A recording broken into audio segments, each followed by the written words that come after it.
My friend in there. Yeah, your head's in the shot. Yeah. Just don't go too far forward. All right, I'll try to stay We're, back. Yeah. we're here at the Bitcoin Energy Summit in Miami, Florida. Super beautiful out, incredible time of the year. And so I have Ryan Condren here. Ryan, how are you? Doing good. Very good. I'm David Porter. It's Washington Elite. We're doing Save the Whales for the next few weeks. Check out BSTY. And Ryan, tell us a little bit about what brought you here and what you're looking for at the Energy Summit, Bitcoin Energy Summit. Yeah, my name is Ryan Condren. I run a company called Titan.io. We are working on the Lumerin protocol. So the focus of the Lumerin protocol is decentralizing the control of hash rate. So making the Bitcoin ecosystem more decentralized at the actual mining layer. So what we're working on is a decentralized proxy routing system and a peer-to-peer network. So our first initial release is going to be a decentralized hash rate marketplace where people can buy and sell hash rate as a commodity. And when they actually buy the hash rate, they're actually receiving the actual hash rate, not just a security token or a securitized product. So that's very interesting. How long have you guys been working on that? Oh, so the original paper was written for it back in 2017, 2018. And then we've been iterating on the protocol probably for the last 2 years now. So we're finally getting to the point of MVP on testnet, hopefully rolling that out pretty soon. But it's not an easy problem to solve. I bet. And so could you explain the importance of why someone would want to own their hash? Yeah, so I mean, it's not just owning the hash rate, but really decentralizing the control. So as devices have become more and more specialized, right? So originally you could mine with CPUs, then you could mine with GPUs, then you could mine with ASICs. And now these ASICs are kind of so expensive where the general consumer isn't amassing large amounts of these ASICs, right? You have investors, you have large family offices, you have companies, and soon governments are amassing this very specialized hardware. So you have facilities all around the world that literally have hundreds of thousands of these devices, and that's becoming very, very centralized. So our goal is to remove the miners from the people that create the hash power themselves and treat miners more as a utility. So miners would be feeding their hash rate onto what we would say like a hash power grid, selling it off to the highest purchaser, and then bringing more decision makers into the process. So a average everyday person that wants to get into mining can literally connect their Web3 enabled wallet. They can purchase hash rate and actually stream hash rate directly from a hash rate producer through their machine to their designated mining pool. That allows for more decision makers in the process and brings natural decentralization back into Bitcoin.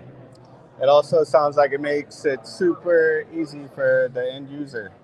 That's the goal. So that's the hardest thing is there's always been technical friction in getting into mining where people start reading the forums. Like when I got into mining this was like late 2012, it wasn't as bad as some of my friends were 2010, 2011, and there was like no information whatsoever. When I was getting in 2012, at least there were some like forum posts. I was still having to dig through a lot of Git repositories and a lot of the Bitcoin Talk forums, trying just to understand how to get things configured, how to get things set up, and even then it wasn't easy. We have better software now to help configure it. We have plug and play mining devices now. Things have gotten a lot easier, but easy for the Bitcoin world and the crypto ecosystem is still light years away from being easy for general consumers. For sure. And so what kind of time frame do you see to open maybe the testnet and maybe the final product? So testnet for the marketplace itself is hopefully within the next month. So we're in final stages of testing internally right now. We've actually brought in some of our advisors to start testing and giving us feedback. So we're iterating very, very quickly. We're going to be rolling out to a small subset of our community probably within the next month, and then the greater community at large shortly after. The goal is by the end of the year to actually be on mainnet with the full marketplace.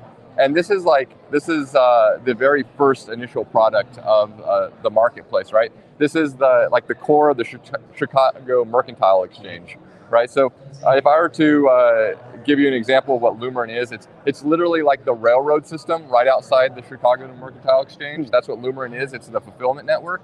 and then we're actually building the initial exchange for the buying, selling, trading of hash rate. And then once we have that in place, then we can start building the derivative products. We can start building all the financialized layers of options, futures, and all the other trading and like high velocity trading that you normally see with commodities markets. But first we have to get the distribution layer and then the general proof of concept for the marketplace, and then we can start building on top of that. I hear you. So what are the next steps? Are you looking for funding or more development? Right now it's community involvement. So honestly, in this space, you can have the best technology in the world and no community, and it's going to go absolutely nowhere.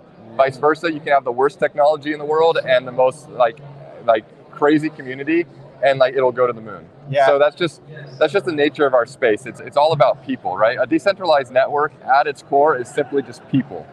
So if you want to get involved, if this interests you, if you want to see what the future of hash rate markets should be, if you just want to play around with the protocol itself or have ideas of what we can do with decentralized data routing, go to Lumerin.io and get involved.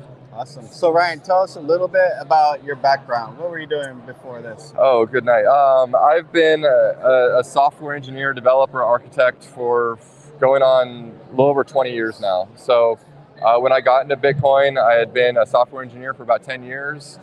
My buddy told me about this thing called Bitcoin in 2012, that we could mine it. So we started building GPU rigs.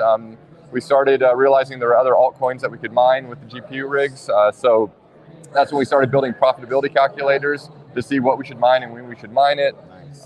That turned into a mining profitability calculator website. And then we started realizing that there weren't stable mining pools for most of these altcoins.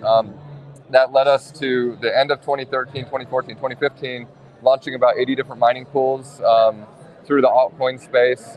So we were supporting a lot of networks, everything from like Bill Murray coin to WorldCoin to Litecoin. So we've been around the mining space for a really long time on the software side, and the Lumerin protocol is a vision that we've had for the space for a very long time. It's not an easy one to fulfill because there's a lot of moving parts and a lot of very technical issues with accurate fulfillment for hash rate orders. So we're excited to finally be rolling out the MVP. Very cool. So we're washing up this crypto winter that we've had. We have Impact Protocol saving whales all day. Check out BSTY. You can even mine it using YesScript mining algorithms. Ryan with Lumerin. Yeah, it's Lumerin. There you go. We'll come back to you soon. Thanks for coming on. Cool. Thank you.